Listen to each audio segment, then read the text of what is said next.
A mentally disabled man has sat in jail for decades after an invalid conviction. Jerry Hartfield, poor, illiterate, intellectually disabled, reportedly a 51 IQ African American, has been rotting in prison for 34 years in spite of the fact that he had neither a valid conviction nor sentence. Hartfield was tried and convicted for murder in 1977. The conviction was overturned due to prosecutorial misconduct in 1980, 3 years later. Incredibly, officials proceeded to forget about him completely, leave him locked up in a cell for several decades. And shockingly, last week, a judge ruled that despite his obviously egregious injustice, rather than being freed, now he can be retried to see if they can get a valid conviction.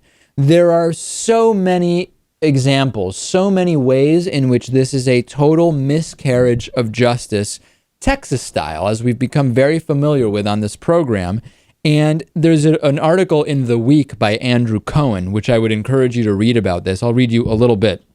Andrew Cohen says, in the latest decision, the judge ruled that even though state and local officials clearly were negligent in letting Hartfield slip through the cracks all these decades, there is nothing in the Constitution that provides him with any protection from being retried. Not the Sixth Amendment's guarantee of a speedy trial, not the undisputed fact that key evidence in that long ago trial, like the alleged murder weapon, for example, has disappeared. Not the fact that there is no proof that Hartfield, with an IQ testing far below the standards for mental retardation, strategized to keep himself in prison for 30 years as a way of avoiding a retrial. It's not just the third of a century of unlawful confinement that is egregious here.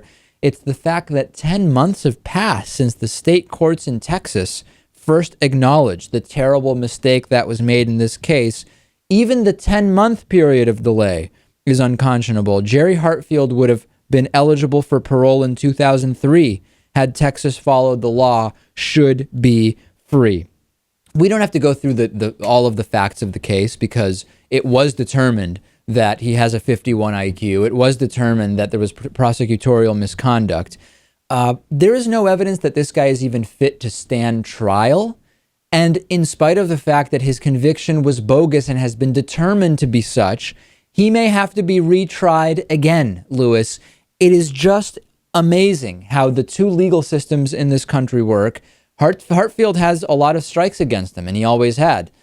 He's black, he's poor, and that's enough already. These are already strikes against you in our legal system. Then he has shoddy or total lack of representation over the years, and it's just sickening that we are in the United States where we are so advanced in many ways and yet still so far behind when it comes to such basics. It's incredible. And if you fit into those categories we already talked about and happen to live in Florida or Texas, you can just forget about it. Chances are you're completely screwed. And it's sad to say it, but if you are black and in Texas or Florida, it's just a bit riskier to live.